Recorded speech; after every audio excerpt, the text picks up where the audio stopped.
في مشهد وصف بالمؤلم، تفاجأ 37 طالبا في قسم علم النفس في جامعة واسط بقرار يمنعهم من إكمال دراستهم في المرحلة الثانية بعد عام كامل من الجهد، بدعوى أن قبولهم في القسم كان خاطئا.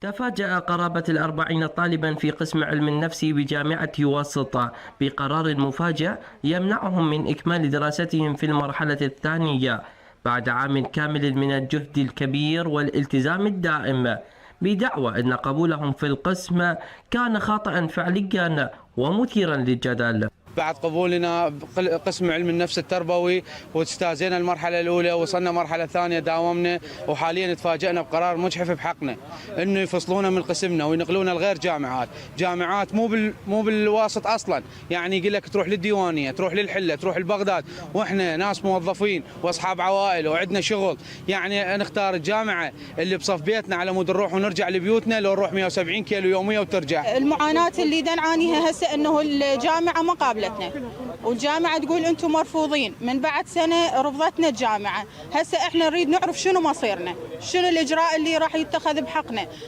احنا غير جامعات بغير محافظات ما نقدر نروح، لأن احنا هنا موظفين وأصحاب بيوت وعوائل. الطلبة عبروا عن غضبهم الشديد من ضياع عام دراسي كامل، وطالبوا وزارة التعليم العالي بالتدخل العاجل لإنصافهم، مؤكدين أن القرار أربك مستقبلهم الدراسي وخططهم المستقبلية، وينتظرون ردا رسميا يضع حدا لهذه الأزمة التعليمية. أول مرة ناشد الوزير التعليم العالي، يعني باعنا كأبوية يرجع بالقرار مالته وينصفنا واقع حال. احنا لا نريد نقل اقسام مماثله ولا نريد نقل المحافظات، احنا اكثرنا كسبه واكثرنا موظفين، وعندنا موظفين ما يعطوهم كتاب عدم ممانعه بغير قسم، بس هذا القسم الوحيد. احنا كملنا المرحله الاولى واجتزناها والامتحانات، وبالنسبه للقصد السنوي واغلب الموجودين مثل ما تشوفون الموجودين اغلبيتهم هم موظفين واخذوا موافقات رسميه من قبل دوائرهم ووزاراتهم حتى شنو؟ حتى يكمل دراسته.